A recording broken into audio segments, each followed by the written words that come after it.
The BS Report is a free-flowing conversation that occasionally touches on mature subjects. First of all, This is the BS Report with Bill Simmons. it might be cool, I don't know. And if it's not, I don't The care. BS Report with Bill Simmons. Bill Simmons works for ESPN. He's also named the Sports Guy, and he writes a comical sports column. He must be a popular dude. The BS Report. It's got a real dirty sound, like a rusty steak knife cutting through a well-aged steak. Now. Here's Bill Simmons.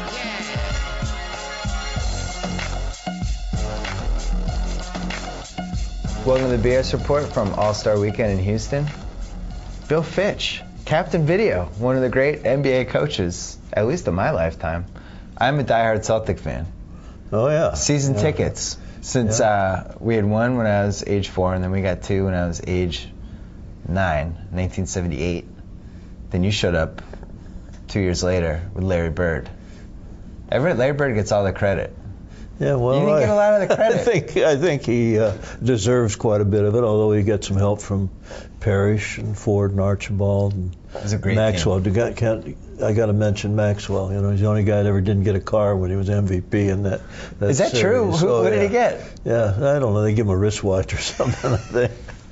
Yeah, he never let anybody forget it either.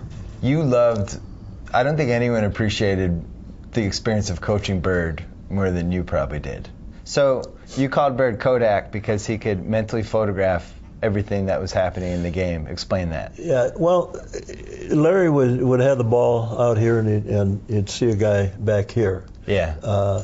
And he'd go on, attack what was ever in front of him and pick up somebody coming on the left lane. But wherever that guy that he saw last, he'd all of a sudden his timing was perfect, and it was a layup for the guy, or he'd make a pass to somebody that if you're watching a film, you figure where's he going with the ball now, and it was somebody he saw filling that outside lane back there, and he had a great knack of seeing the whole floor.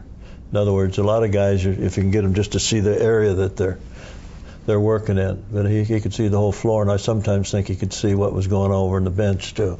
So you came from Cleveland. You show up for this Boston team. Birds, they had the draft rights for a year. Then he's finally shows up. And did you know from day one, like, oh, my God? No, I didn't. I knew that he was a good one. I watched that series when he and Magic put on in the finals, and I knew he was a good player. And there was a lot of people that didn't think Larry was going to be as good as he was, including those that watched him practice the first 2 weeks as a pro. You know, it was like, is that all there is? You know, really? The song, when you watch him. But while he was learning what he had to do, it was A, B, C, D. Everything was by the numbers. But once he knew what his responsibilities were, then all of a sudden you started seeing the Kodak go to work. And you started seeing the extra pass. You see the extra play or something that somebody else didn't see. Or, I've always said if we had a foot race, I could outrun him. But he... that would have been a good foot race. He had, I run faster, scared. But he has that knack of being able to play the defense with the head. Right. And where his feet should be taking him, his head was already there. So he had that going for him on the defensive end, too. So that 79-80 team, Bird, Parrish, Cowens, Pete Maravich. We didn't have Parrish then. Oh, no, that's right. You're right. So we made I'm the sorry, deal. Bird, Archibald, We had Cowens, Ford and Archibald. and Maravich. You had 4 Hall of Famers on that team. Then you get 2 more the next year. And Pete came in after our last practice, our last scrimmage the next year, and after he'd played that 1 year, and came in and said, he went for about 36 in our last scrimmage. And he said, Coach, he said, that's it. He said, I just can't hold up. He said, I don't have any energy left. It's time to hang it up. And so after he had dropped 36 in a scrimmage? Yeah. Yeah. Wow. And in Boston, you take a physical, you can't get a better physical than what they put those guys through. And it's amazing that they never caught his heart. His heart problem. And so you think he might have been physically failing a little bit even back then? Interesting. Yeah. Never heard that. So the 79-80 team, I think 60 games, lose to Philly in the Eastern Finals. Then that next training camp, Cowens and Maravich retire.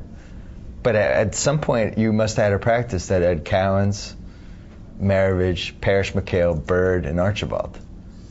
That has to be the most Hall of Famers that have ever been in a practice for one team. Well, no, Dave was gone. See, I thought he retired during training camp. When we went to put Parrish and McHale together. Yeah. It was because we couldn't handle Dawkins and Caldwell Jones. Davis.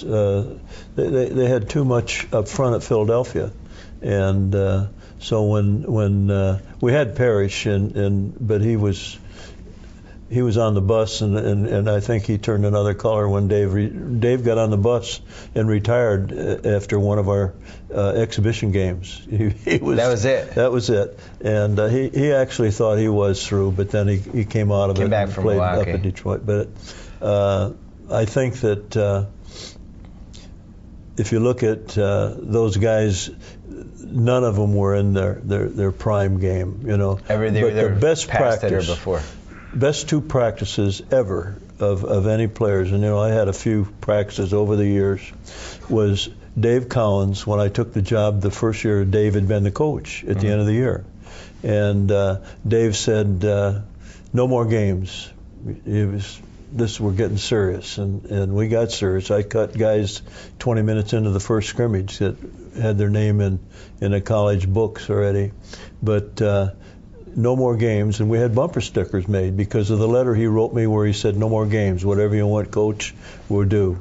No more games. So we had a bumper sticker that year, and Dave was that first practice that I had with Boston with Dave Cowens. He put a show on that was unbelievable. I mean, every drill we run, if it was 100%, he run at 110, if there is such a thing. And I'll never forget it. And the other practice was a guy named, and a lot of people don't realize I was his last coach, was a guy named Frazier when we brought him to Cleveland. Oh, his last year. And the first practice he put on in Cleveland, you could write a book on how guards should play, how the defense should be played. He did a fantastic job. Those two guys were on the all-practice team. They make the all-practice team. Who else is on that team? Well, Bird makes it every time he goes out there. He never had a bad practice. A lot of good players didn't make it, too. I imagine Parrish didn't have every great Parrish, practice. God bless Parrish. We put him in a high-rise right next to where I was living. My wife went down and bought the same food for him that we were eating. And once Robert got, and I loved getting Robert. I was all for that. Red had never really found him, but I wanted him when I was at Cleveland when he come out of college.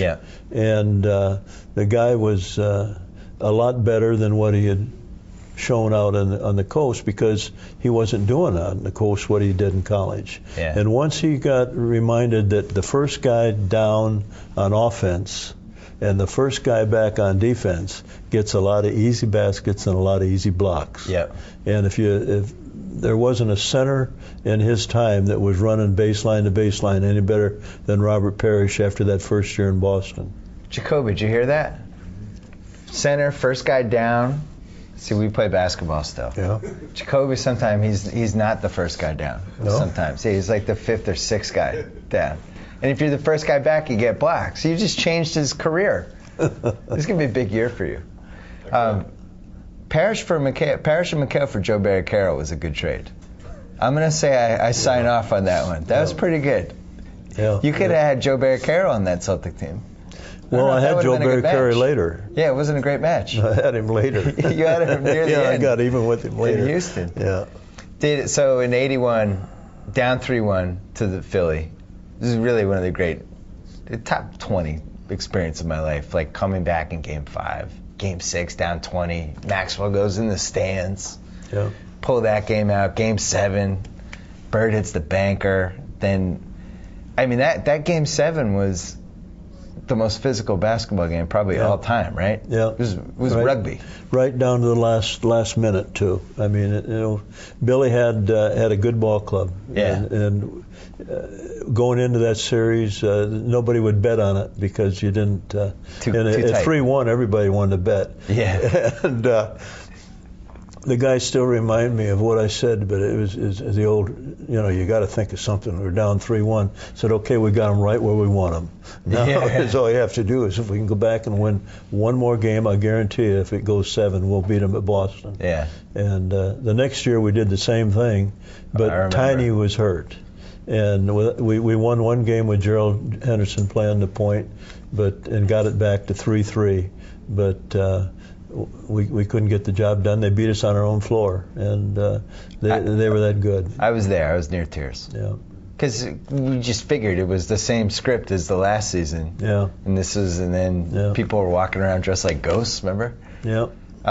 My dad is still upset about Tiny Archibald's injury 30 years later. Yeah. He thinks he actually thought the 82 team was the best of that era. I think because of the experience of having won it and so forth, he's right. But without Tiny, and I can remember when I first took that job at Boston. First of all, we had the greatest owner, and I've been with all kinds of owners. Sometimes 5 with one club with the Nets, Right. and it was you put them in the same room and let them decide on breakfast. They'd still be there in the morning. You got one guy named Harry Mangarin. You couldn't ask for a better owner. I can still remember, and Danny Ainge is back there in Boston right now. And if it weren't for Harry Mangarin, Danny Ainge would have never put a Celtic uniform on. We were having a meeting. Red was a little shy. First of all, we got a lot of guards, and I wasn't crying for any guards. And Red didn't want to get the baseball people mad in Toronto. His buddy was, interesting. was up there, and Harry's. And we had a lot of, we can't do this, we can't do that to get Danny Ainge. And I'll never forget those cold blue eyes. He hit that desk. He says, I'll get Ainge. And boy, we got Ainge. You got him. That was it. Then all of a sudden he was in the layup line. And the guy knew how to lose. I mean, very few guys that have got the leadership and own ball clubs and so forth. I would say the first thing they have to learn is how to lose. And if you don't know how to, and Harry knew how to take the losses with the wins. He really was. So you mean like don't overreact because things aren't going well? If you're going to have winners and losers, once in a while you're going to have to pay the price, and he knew that. You were the only person ever who brought Larry Bird off the bench. Is that right? Well, no, I'm guessing. But in '82, I think, what did he play, like 18 games off the bench? It was during the 8th.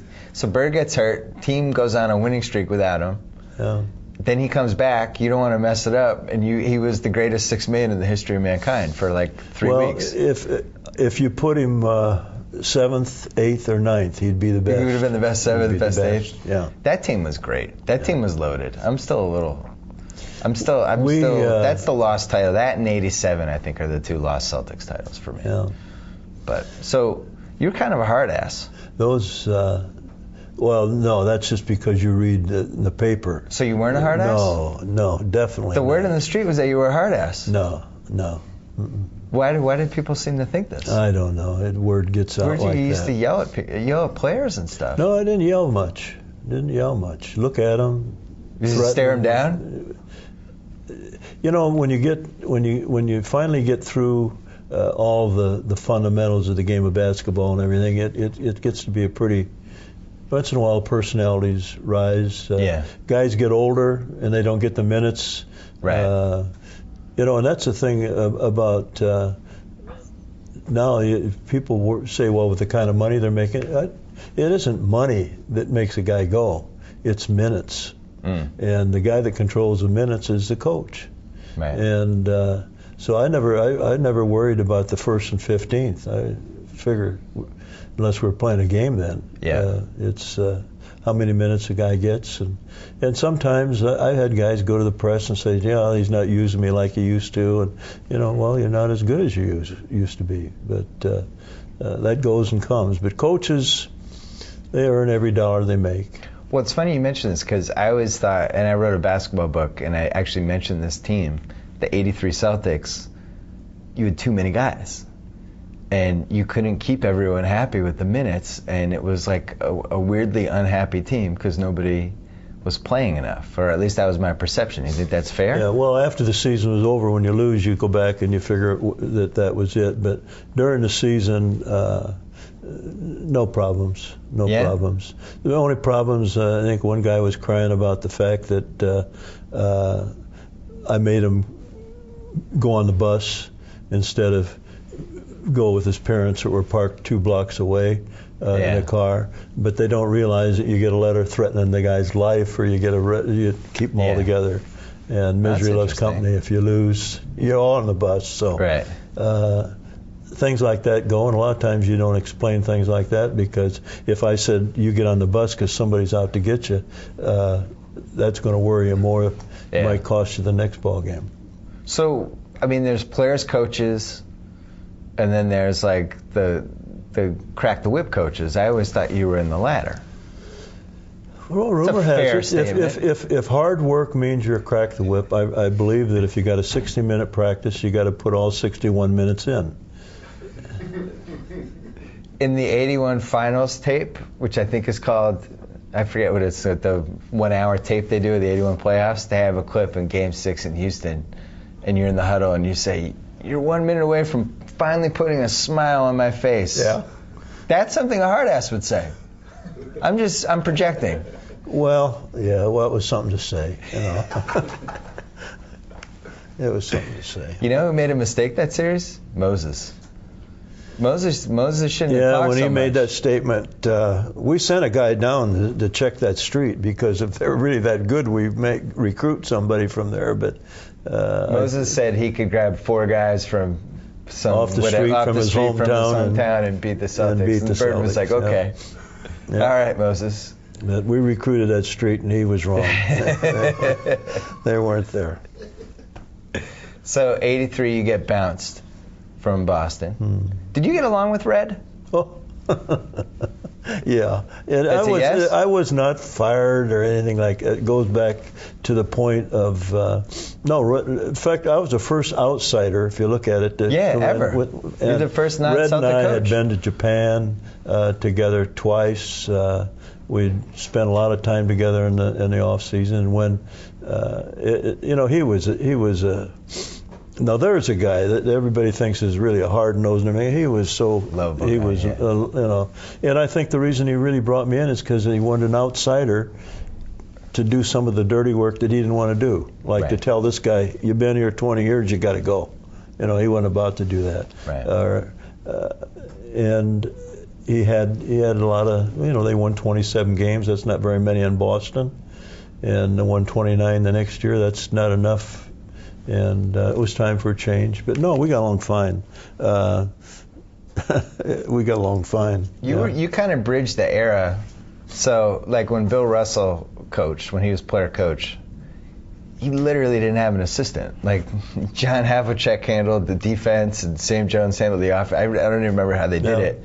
And then gradually, you'd have like the lead assistant. And then I think you were one of the first people who got into videotapes, right? Yeah. And was there any, but I didn't have a video. I was doing it myself. Me and so what was Rogers. your system back then? Well, Jimmy was with me in Cleveland, and we, in those days it wasn't like you didn't have videotape either. Right. We started out where you. So would you have like a film projector? Oh yeah, and you got a 16 millimeter, and you walk in, look like you're walking into a burlesque show, because they're hanging in the morning, all the strips that you took out, and then you got to put them all together for the 9 o'clock meeting. So where would you get the film from? Well, we took it. So you'd have like somebody at some Cleveland Detroit game, and they'd tape it. No, it was somebody that had a camera and wanted to see the game. Oh God, you would have loved coaching in 2013. Yeah. Now they have these websites. You can just call up any play you want. You would have gone nuts. You might have gone crazy. I've got film coaches now that are coaching. Rex Kalamian started out as my film coach in California. He's one of the assistants in Oklahoma City. A lot of those guys got their feet wet as coaches doing the films. So you felt like that was a real competitive advantage for you before everybody Oh else started catching on. and I wish when they called me Captain Video, and made fun of me, I laughed all the way to the bank. But it wasn't easy. You're wearing your ring. It Is that the 81? Yeah, that's 81. That's Captain Video.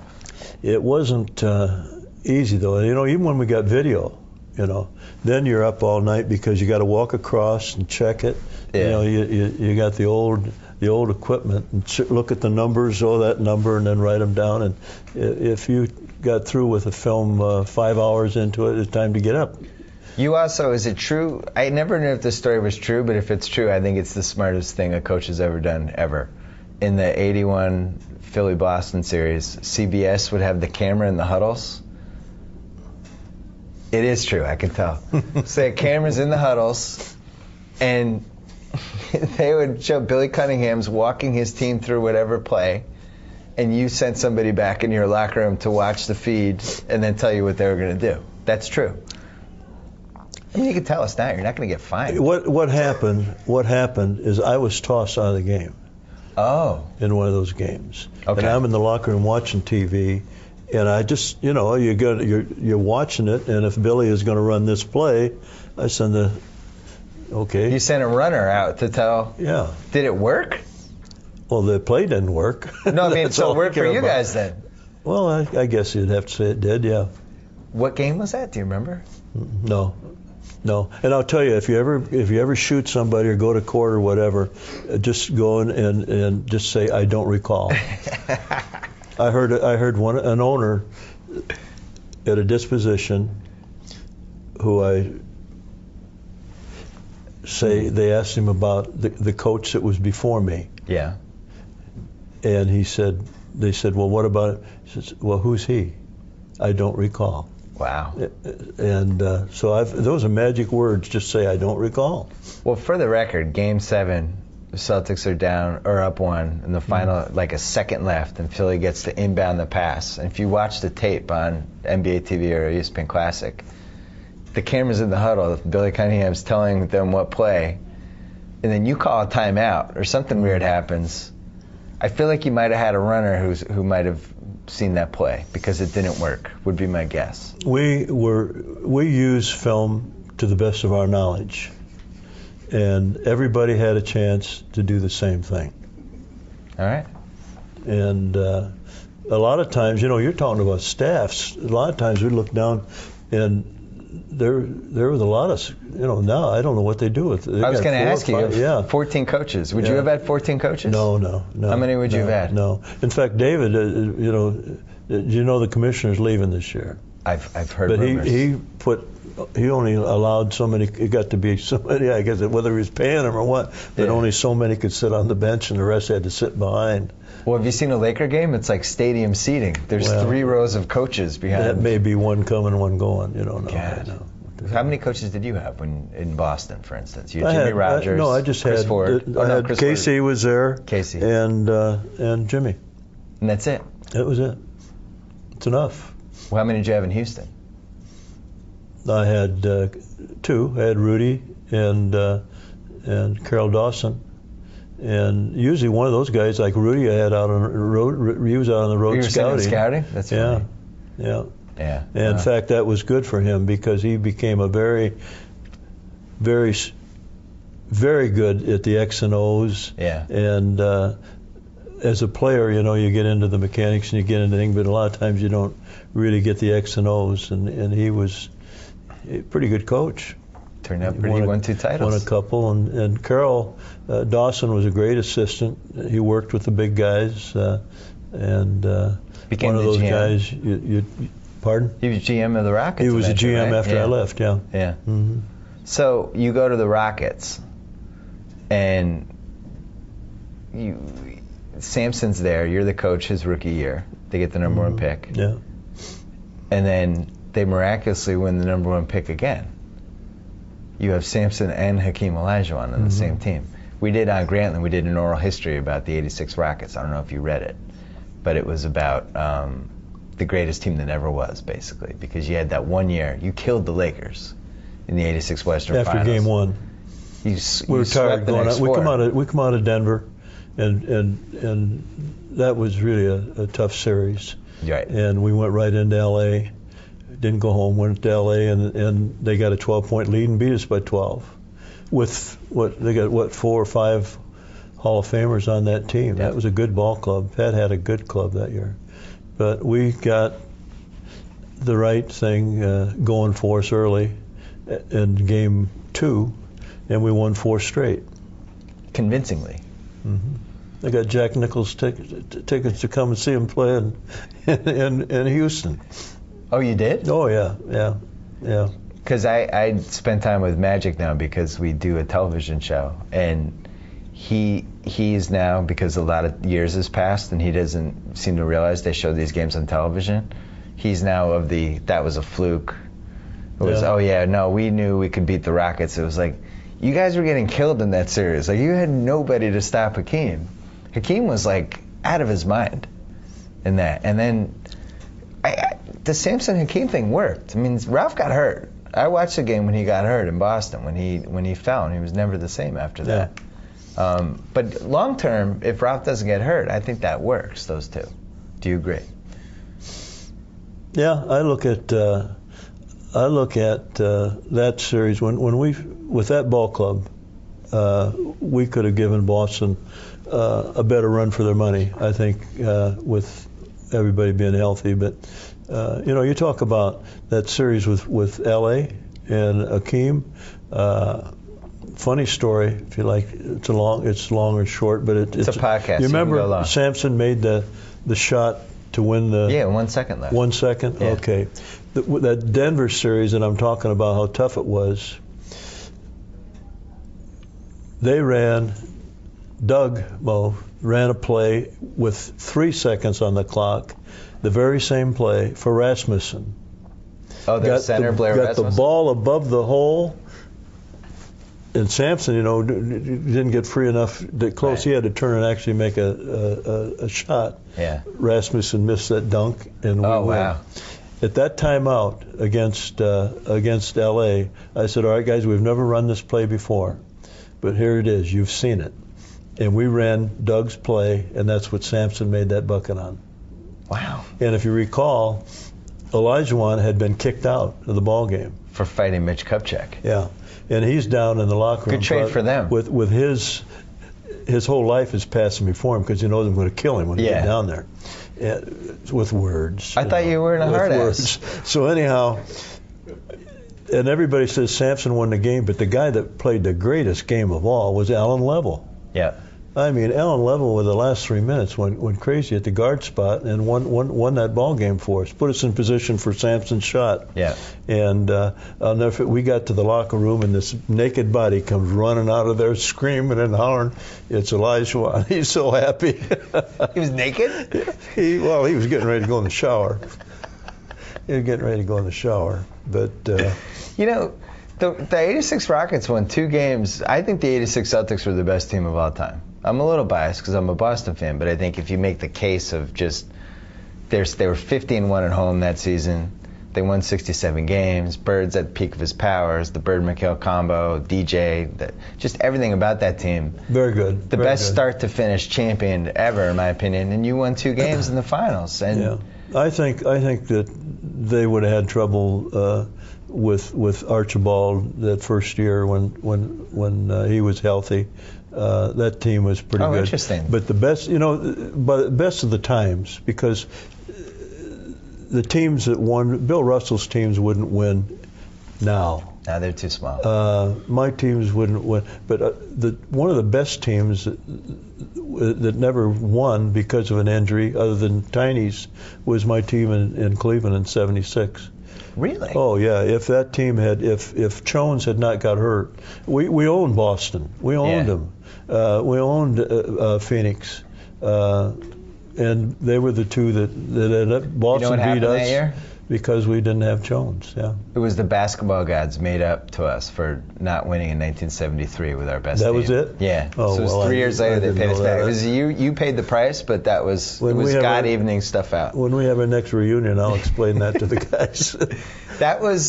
That team still gets together. That's how close they are. The Miracle Richfield. 80s. Oh yeah. Well, what's funny is or not funny, but it's Eastern Finals. Cleveland loses, and the Cleveland sports scene has been so downtrodden that that's considered one of the great moments in Cleveland sports history. The miracle of Richfield. Well, I hope it's for other reasons than that. You know. Well, but I mean, you know what I mean, though. Like, Yeah. it's just it's been slim pickings for great moments, and that's when, I mean, still to great this day, I fans remember in Cleveland. finally. Great fans. They really. What was the Miracle Richfield? I can't remember. I just remember that it was the name Miracle Richfield, but was it a miracle shot or a miracle No, in comeback? 1976, the best team in basketball that year was Washington, with Right. Unseld and Hayes and Dave Bing. Yep. Hassett. They really had a very good year. Yeah. And we beat them in a 7-game series. Every game went right down to the wires. We won game 7.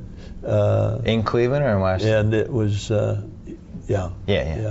And I think that that got it going. And I don't know whether Joe Tate was using the miracle or not when he was doing his broadcast, but they made records on it and everything. But it was a team that was fun to watch, and it was really the first time in Cleveland that we had.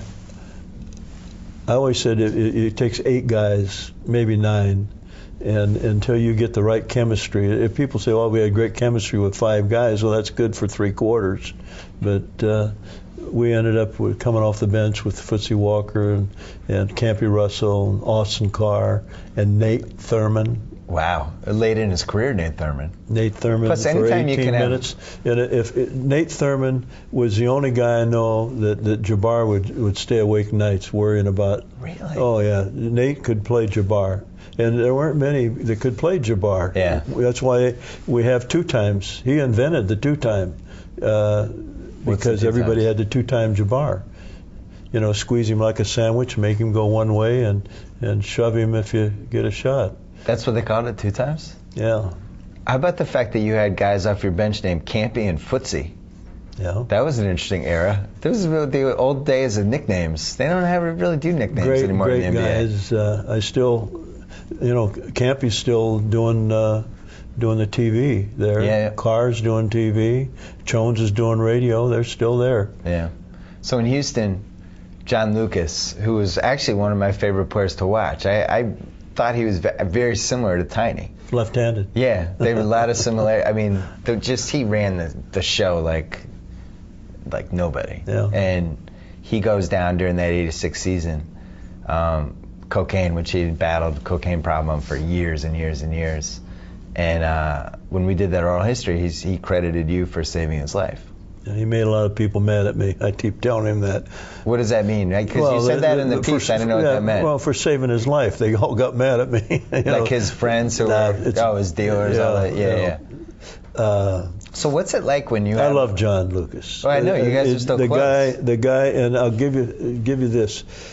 A lot of guys, when they have that problem, never get rid of it. They say they got rid of it. They go back, and next 5-6 years later, you read about them, and they're down and out because they got back to it. John has done such a great job with his rehab for other people. Yep. And I've watched him like a hawk because of that. And he's just done a great job. He came back and coached. He's run a deal for all the guys going in the draft. He's just done a great thing with his life. And it was tough, though, when it happened because everybody loved John. And I'll never forget when I sat him down that night, everybody was mad at me. Elijah Wan was mad at me because I was mistreating John. We had to play the game that night. And so he was just MIA. You couldn't even find him? Or no, how did you know I found him, but he was in denial, which is the first thing you run into with that is the denial. Yeah, I've got some great stories on denial, and John was denying it, and he was telling everybody how the coach had it out for him and was doing this to him and doing that. And then you're the bad guy. And we had to go through one night, and then 72 hours later, they all knew what I knew. Yeah, but.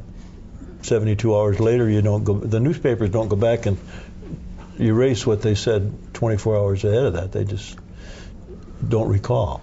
the league had a legitimate, I mean, America did, the cocaine problem, late 70s through basically Len Bias, and the league cracked down over that time.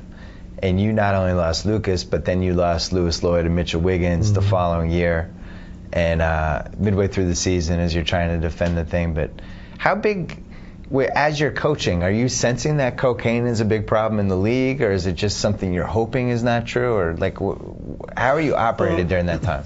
You know, marijuana has always been the one that everybody is run in problems with it. The coke, boy, if that hits you, it don't take long for that to remedy it itself, and either financially, health-wise, or whatever. But I think that our league, and I give, what's the name of that guy that's retiring?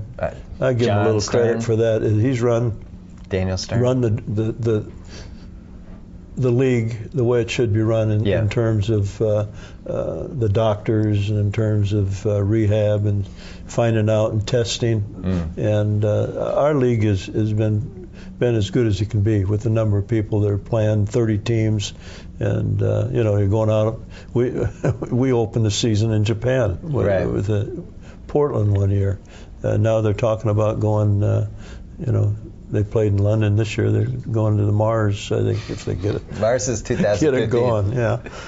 So when you have like somebody like Lucas, he starts missing a practice. No, he didn't miss too many. He was good that way. So how did you know there was a problem? Like you talk about like the signs of denial. Like what are those signs? What was your experience with that? Well, John, being a point guard, and you're supposed to run A and he's running B, well, that's it's not a good sign. hint. Yeah. And go from there. Yeah. And he might have been showing it physically along the line. But to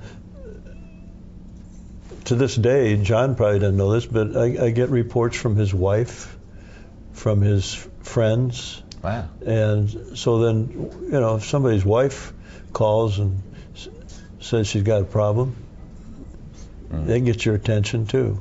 And it's like Mitchell Wiggins. God bless Mitchell. He came back and played. I never was, wasn't like with John, but I lived in when we played at the Summit here in Houston, and I lived in a high-rise right across the street. I got kicked out of a ball game. I went home. And I sat up there in the 33rd floor, and if I saw the officials parked down there, and if I saw the wrong guys park, and I slow going to change the game plan. But anyhow, that night before they were coming to test Wiggins, I went over to the Summit, and we turned the lights on, and Mitch and I were in there, and figured getting him playing a little basketball, relax, and I'll never forget, we sat down on the floor together, on the floor, not chairs, and he put his hand, he says, "Coach, don't worry," he says, I'm clean, there's no problem. And the next day they came in, give him the test, and I think he broke Michael Ray Richards' record. It was, how high off it was, the charts. Yeah. So one of your guys seemed to think they were set up, which I thought was interesting. The coach thinks that. I'm not saying that they weren't guilty, right? But the reason they came in, So you think the timing of the test was suspicious? Right. But the head detective said they were coming down because they'd heard that Olajuwon was going in and out of clubs, and they wanted to make sure that there was nothing wrong with Olajuwon. Oh wow. That was the thing that they fed my way, and there was no truth to that at all, except Olajuwon would go. Everybody was going to clubs. In those days, afterwards, the game was over, but the clubs they were going to, coaches check clubs out. We don't go, but I'll send, check that club out. Here, go buy yourself a meal or something and check it out. You want to hear my conspiracy theory? I think it was Pat Riley and Jerry West. Because you think of these situations, who has the most to gain? You guys have beaten him last year. Pat Riley, it's a smart move. Good strategic move by those guys. No, I know who it was. He's no longer with the NBA, but I know who it was. Oh, you actually know who it is. Interesting. You're not obviously not going to say. No, I don't recall. You don't recall? I forgot. So that was it for you in Houston, because then they trade Ralph. Ralph's breaking down. They trade him for Sleepy Floyd. We traded. Carroll. Got even with. We knew, they'd been aspirating when Terry Holland had did a heck of a job with Ralph, keeping him healthy and going 4 years. But they were aspirating that knee, several times during his career at Virginia. Yeah. And he's just the first year he was on the All-Star game, like he was fantastic. And we were playing him like a Twin Towers because he was a forward. Yeah. He wasn't a center. He didn't have the power forward skills yet, but he was getting there. And he could guard, the size and everything. And if they put somebody smaller on him, well, then we could run him in the post. But I think that if you look at Ralph, when we traded him to the Warriors, we knew Jim Peterson was our backup, so we traded him. Yeah. And we got Sleepy Floyd, we got Short, we got some guys that could help us right away. And in those days, you didn't pass physicals the trade. Don was happy to get them. And next year Don was trading him to Sacramento. Well, now he claimed in the He- story we did that they knew he was breaking down. He was just so desperate to get rid of Joe Barry Carroll, he didn't even care. Yeah. He was like, whatever it takes. But but Sleepy Floyd it scored a lot of points for him. It scored a lot for us. True. Was still had a game going for him. But the first time out, if you go back and look at the records, we played, I think, 3 or 4 weeks later, and Olajuwon just made a living off Ralph. When we played him head to head. Right. But Ralph is a Hall of Famer, and I'll tell you what, he can make the outlet pass better than any center. And we had some. Bowie was a great passing center. Thurman, Jones, but Dave would make the, left-handers don't throw the ball as well as you know. But, Is that because it curves. But I really think that Ralph, if he stayed healthy, would have been a legitimate guy that we'd be talking about all time. But Game 6 of the '86 finals was the game after he punched Seachting, with the big fight in the finals, and the crowd was as mean to him as I've ever, and I was part of the crowd. I was yelling at him too, yeah. But I remember because we were sitting near the tunnel watching him come out, and the crowd was chanting for him, like for how how the Boston fans are. They're chanting like a half hour before everybody's in their seat waiting for him. He comes out and just boo, and you could just see it in his face. He was done. He broke rule number 1. Your daddy one? told you this. I'll bet everybody's Don't dad. punch somebody who's a foot and a half shorter than you. Pick on somebody your own size. Yeah. And when you pick on a little guy and you're the big that's guy, not you're good. not gonna. Didn't make us happy. Yeah. He also made Bird angry, which wasn't a good idea. Bird played Game 6. He was angry. Yeah, well. You coached the Clippers. How many years? Long enough to get in the playoffs. Same way with the Nets. That's right. Was it Nets first, then Clippers? Mm-hmm. What was it like to work for? I've tried to forget too. So So you have the Nets. That was the most depressing basketball city until they finally moved, the Meadowlands. What was it? Exit 18W. Well, yeah, they deserve better too. Of all the places I've been, and when you look at the number of letters written and the autographs asked from kids and fathers' letters where they took their kids to the game, they must really be missing it in New Jersey. Interesting. It really was. In fact, I've been clearing house. My son-in-law is with me. He's a golf pro, so their ball doesn't have air in it. But I've been cleaning out a bunch of that stuff, and it's amazing how many letters and how much interest there was in the Nets. And the year that we put them in the playoffs, we went the third year. First 2 years remind me a lot of Cleveland, but we got in the playoffs, and it amazed me how many people still write about that team, because we had a lot of we had guys saying they didn't want to play, they wouldn't go in, and so forth, but you control that. So that was the one really solid Sam Bowie year, right? Sam played like a good Sam. Sam played well. We had And says he was in pain the whole time. Yeah. Yeah. Sam was a good player. He just and they asked me in this deal, if you hadn't got Elijah on, would you have taken Bowie or would you have taken Jordan?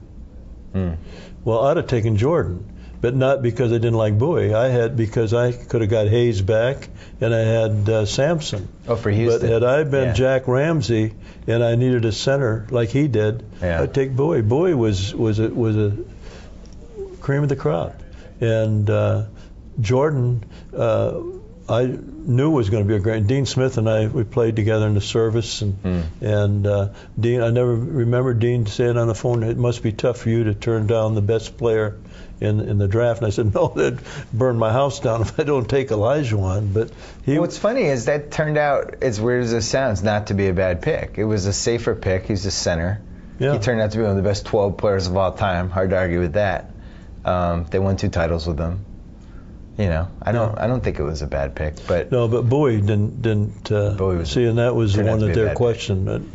Nobody questioned taking Elijah on. I'd still do that over again, but even though I knew what, and everybody jumped on Dean. Clear this out. It's good. I'm glad that camera's on. Everybody used to say that Dean Smith was the only guy who could hold Jordan to less than 20 points, and he was doing it. Yeah. There was nobody in the world that knew how good Jordan was like Dean did. I mean, he bragged about the guy. He coached him. He said, this guy's a surefire, and if he wanted him to get 30 points, he'd get him 30 points. He was not a weight on Jordan. He was a real plug horse for him. Was it true that you almost traded that pick to Portland for Drexler?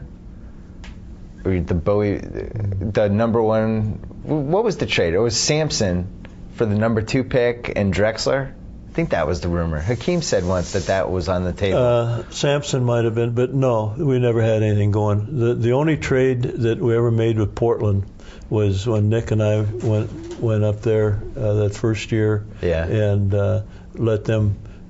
We knew we wanted Carr, but they didn't know we were going to take Carr. Wow. And so we got some money for not taking that kid from UCLA. Oh, Kenny Carr? No. Which Carr? Antoine Carr? No. What Carr? No, we took Austin Carr. Oh, Austin Carr. Oh, you're going way back. First year. This was when Portland was just getting started. Oh, yeah. And so they thought we wanted Wicks. Yeah. And we didn't tell them until they... You didn't want to coach Sidney Wicks. If you give us X, we'll promise not to take him. Yeah. So give me your best Clipper story. Do you have a best Clipper story? Boy, I'll tell you. No, I loved the guys that we put together out there. Yeah. I really did. Brian Williams might still be alive if we'd have kept him and kept him happy out there. We picked up Barry, Rogers, and Williams all in the same deal. That's not a bad deal. Now, Clippers was your last job. So far. Unless you come back. Well, now the Captain Video gimmick's not going to work. You'll have to be Captain Internet Clips. Yeah, computer. Captain Computer. Yeah. You didn't make the Hall of Fame today. I didn't. It was upsetting. I thought you had a real chance. Oh, really? Yeah, I did. Yeah. I mean, Russ Granick made it. Yeah. They're handing out Hall of Fame. We miss Russ, too. He was a good man. Well, all the teams you coached over the years, I mean, I thought you had a good chance. Do you think you have a chance someday? Did you vote? I don't have a vote. Well, that's why. Now we know why we missed. The problem is, in my book, I wrote a whole chapter about blowing up the Hall of Fame and starting over. Yeah. That probably cost me my vote for the rest of it. Bernard King's not in the Hall of Fame. My goal right now is to make the big hall. If I can make it, I'm going to be 81 years old, and I've probably got another 20 to work on it. So we'll go at it. And how often do you wear the ring? Well, if I'm going to wear a ring, it's the only one I wear. Do you wear it all the time, or are you just like pick and choose? No, wear it all the time. It's a good one. 1981 Celtics. Yeah. Thank you for the title. Yeah. Well, it was a lot of fun, and I still miss Harry. We lost him a couple years ago. And right now I'm a little concerned about Connor Bird. Oh, yeah. And still talk to Larry. He's playing golf in Florida, doing the good life. But the last picture of him, he's lost some weight. He looks like he could still play now. Supposedly he can still shoot. He can't we run, mean but still. I mean, like, well, he said he's got like rods in his he back. He could pass and. No, but I mean, he can stuff. go out there and still make like the 70 out of 75 threes or whatever. Oh yeah. Yeah. Magic said they had some sort of shooting contest once, and he said it was unbelievable. Because Bird still, his walk's like this now, but he can still do his thing. Magic's in baseball now. That's true. That's true. He switched sports. Any last words for David Stern before we go? On his last tour of the league? No. You're going to miss him? I went through... Walter Kennedy was my first... right. And show how things have changed. Walter Kennedy called me on a Sunday morning, said, Bill, we need a favor. And we got this kid, Arthur Morris, is handling this kid from Dubuque, and he's got things written in the contract, and he just won't listen, and we're going to have problems. Could you call and talk to him? Maybe you can. Yeah. And so I did, because I'd had a couple of his players, and when Arthur was running the college games in Chicago, I took Minnesota. We went there and played. Right. And so I said, yeah, I'll call. So I talked. Here I'm making a call, getting a call from the commissioner. Larry O'Brien called one day, a weekday, and said, I'm coming in to Cleveland, and this is one of the years I was coach of the year. Yeah. And set up a meeting. I'd like to talk to you. So David's never called me. Ever? Never had a call from David. So that means I got a few notes from his guys that work for him, like he owes us $25 for the fine this year and $35. When I threw the chair, which is still a record, nobody's thrown a chair. If they've kept it, Bobby Knight finished third. Van Leer's. When did you throw the chair? I don't even know the story. Well, when was that? You should see the pic. I still have the pictures. For Cleveland? Oh yeah. So what happened? Well, I missed, and I got what do you think it costs you? You throw a chair at an official nowadays. What would it cost you? You threw a chair at an official? Yeah. What? Yeah. What official was it? Bob Rako from What did he Cincinnati. Well, he made a call I didn't like. But anyhow, obviously you didn't like it. Throw the chair. What would it guesses. cost you nowadays? This is what we should ask David tonight. First of all, I think you'd be suspended for 40 games. I think you would be on ESPN for a solid week. They would just keep replaying the clip and deciding whether you should be banned from basketball. Well, it cost They'd go me totally overboard. I got the chair though. I still have the chair. It's bent, and I figure someday I'll. You kept the chair that you threw at the referee. Yeah. $3,000. $3,000? I put it from here to at least across the room. I mean, it was a good throw, and the pictures of it, the pronation was great. And I never forget, Jimmy Rogers was sitting there just like this. I said, "That was your raise I just threw." And the next, we had two papers. Yeah. The Cleveland Press and the Plain Dealer. Morning press was at night. And Bill Nichols, God love him, he's the writer that he wrote some bit. I loved it. We traveled by bus every once in a while, right. Cleveland to Buffalo and so. And I left him stranded one time. I said, "Bill, go and check that," and then we just took off, left him. But Bill is, I throw the chair in the morning paper. He's just tearing me up, and I felt bad. What was I thinking about? Going and. He just wrote something terrible. The press comes out, and this is where they got the pictures, everything, with Jimmy sitting there, me throwing the chair. And did you throw it like hip high or over the? You threw it catcher. Over your head. That was a catcher, right from here. So anyhow, Bill Nichols writes a story, right? Yeah. Bert Grafe and they sit side by side at the scorer's table. Yeah. And in the press, there's a chair, and there's Bill Nichols laughing his tail off. The guy that wrote the letter. Oh, just talking about torment, how you disgraced he's laughing basketball? up a storm at me throwing that chair. See, you can't trust writers. No, that's why I Those say we writers left are him. just jerks. Left him one night on the bus. But Well, what would you? Okay, I got fined $3,000. I think it'd be $100,000 fine, 40 game and suspension. Nick Maletti was the owner. He fined me $100 for missing. Is that true? Yeah. That was I mean, it was a slightly different era. Everything I tell you is true here. No, I believe you. All right. That was a slightly different era, though. Like more fights. Yeah. Fans would throw and the stuff. floor. We were playing in the Cleveland Arena, and the floor. Yeah. You know, they'd come up to meet you sometimes. Right. I still have in my office. I still have a jersey. John Johnson was our number 1 draft choice. Yeah. There, and Bellamy and Murphy, Calvin were great at tripping people. And Johnson's on a breakaway, and Bellamy tripped him, and he hit the floor, and he sliding. And one of the screws caught his shirt, and so it just stretches him out and it pulls him back. And then it made a big rip on that. And they were new shirts, and so I still have that. There's a memento of that floor. Chet Walker, one night, the boundaries should be black. Yeah. Well, I left them red because they were red when we got there. I think they looked good, so we left them red.